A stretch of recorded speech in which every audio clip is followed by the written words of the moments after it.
बिना गुणनखंड के भी हम अभाज्य संख्या का पता हम लगा सकते हैं। इसके लिए एक यूनानी गणितज्ञ इराटोस्थीनिस ने एक टेबल के माध्यम से हमें अभाज्य संख्याओं प्राइम नंबर्स के बारे में बताया। जैसा कि हमने अभी पढ़ा कि एक जो है वो ना प्राइम नंबर है, ना ही कंपोजिट नंबर है, ना ये भाज्य संख्या है, ना ही अभाज्य संख्या। फिर हम बात करेंगे संख्या 2 की। 2 के ऊपर हम एक गोला लगा देंगे और 2 के जितने भी गुणज है, अब 2 के गुणज क्या क्या है? 4, इसको भी हम क्रॉस कर देंगे, 6, 8, 10, 12, 14, 16, 18, 20, 22, 24, 26, 28, 30, 32, 34, 36, 38, 40, 42, 44, 46, 48, 50 और सो ऑन। तो देखिए 2 के जो गुणज थे, 2 के जो मल्टीपल थे, 4, 6, 8, 10, ये सारे की सारे भाज्य संख्या है जहां क्रॉस लगाया है।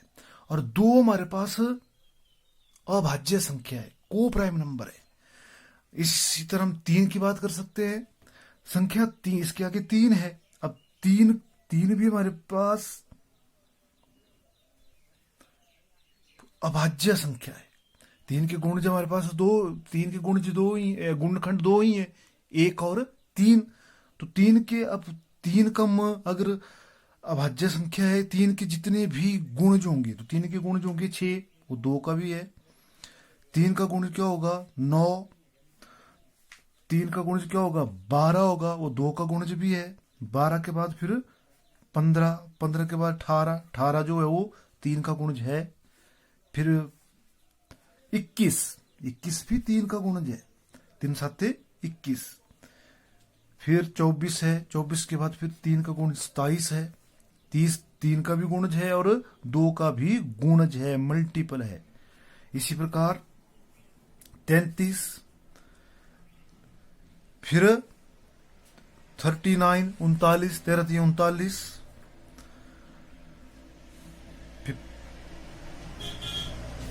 45, 15 45 एंड सो ऑन। तो जैसे जैसे हम 3 के गुण 2 और 3, ये हमारे पास दोनों अभाज्य संख्याएं हैं। सिमिलरली 5 जो है, 5 के हम 4 तो हमें लग गया पता कि 4 जो है एक भाज्य संख्या है। अब 5 की बात, हम 5 के गुणज, 5 का गुणज क्या होगा? 10, वो पहले क्रॉस है। फिर 5 5 2 10, 5 3 15, 5 चौके 20, 5 5 25, 25 भी 5 का गुणज है। 30 2 का भी गुणज है, 3 का भी है, तो 5 का भी ये पहले ही कैंसिल हो गया है। फिर 35 5 का गुणज है। फिर 40 आता है, 5 8 40, 40 3 2 का भी है, 40 5 का भी गुणज है। इसी प्रकार 45 3 का और 5 का दोनों का गुणज है, कैंसिल है। तो इस प्रकार से तो 5 भी हमारे पास क्या है? अभाज्य संख्या है, प्राइम नंबर है। इसी प्रकार हम 7 की बात करेंगे। 7 2 14, 7 21, 7 का दूसरा गुणज क्या है? 14, वो भी कैंसिल है। 7 21, वो भी पहले 3 से ही कैंसिल हो गया है, क्रॉस हो गया है, तो 21 भी भाज्य संख्या है। इसका मतलब है 7 भी हमारे पास क्या है? अभाज्य संख्या है। तो जितने भी गोले हैं 11, तो 11 तो हुए 22, 22 पहले ही कैंसिल है।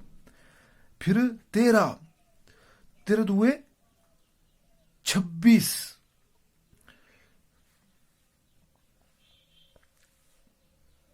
13 39, ये भी सारे के सारे क्या है?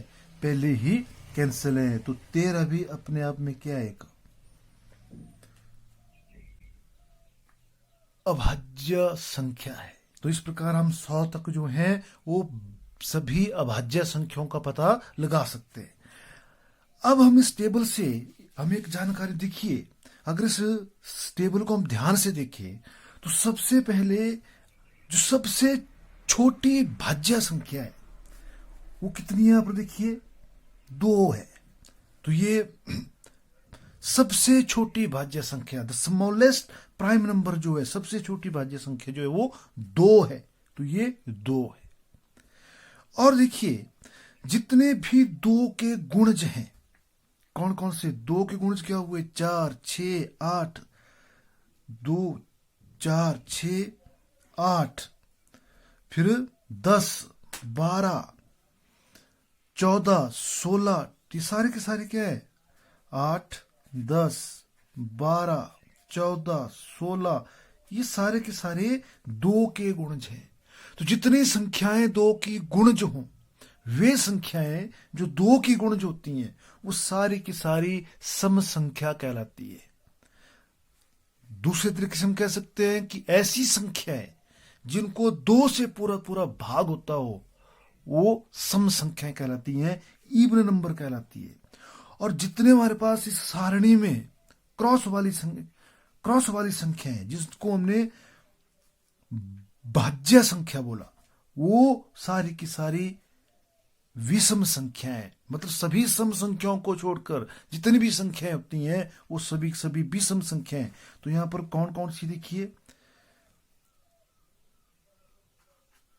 1, 3, 5, 7, 9, 11, 13, 15, ये सारे के सारे देखिए क्रॉस लगे हुए हैं सबको।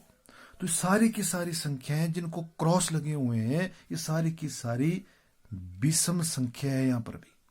तो मतलब सम संख्याओं को, जितनी भी सम संख्याएं उनको छोड़कर जितनी भी संख्याएं होंगी वो सारी की सारी विषम संख्याएं कहलाएंगी।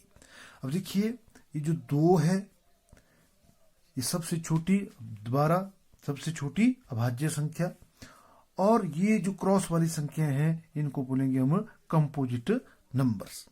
एक बात और, जब हम, अब जैसे 2 सम संख्या में जैसे हमारे पास है मान लो 2 और 4, अगर इन संख्याओं को हम जोड़ दे तो दोबारा हमारे पास एक सम संख्या मिलेगी। और यदि हम 2 विषम संख्याएं, अगर हमारे पास मान लीजिए 2 विषम संख्या है, हमारे पास विषम संख्या कौन कौन सी है, 3 और 5। यहां पर विषम संख्या देखिए कौन कौन सी है हमारे पास, 3 है और 5 है। अगर 2 विषम संख्या को हम जोड़ते हैं, मान लीजिए हमारे पास 2 विषम संख्या है 3 और 5, तो 2 विषम संख्याओं को जोड़ने पर जैसे 3 और 5 है, इन 2 विषम संख्याओं को अगर हम जोड़ दें तो हमारे पास हमेशा एक सम संख्या मिलती है। और अगर 2 विषम संख्याओं को हम गुणा कर दें, 3 5 15, तब भी हमारे पास एक विषम संख्या आती है। तो इस एक्सरसाइज जो हमारे पास 3.2 होगी, इन सभी प्रॉपर्टीज को ध्यान में रखकर हम इसको हल करेंगे। अब देखिए प्रश्न हमारे पास ऐसे पूछा जा सकता है कि 2 और 10 के बीच में कौन कौन सी अभाज्य संख्याएं हैं। तो इस टेबल से तो क्लियर है कि 2 और 10 के बीच में कौन कौन सी अभाज्य संख्या है, 2, 3, 5 और 7।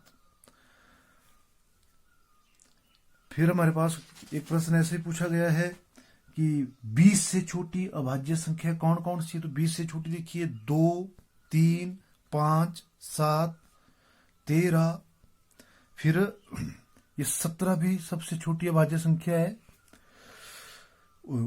17 और 19।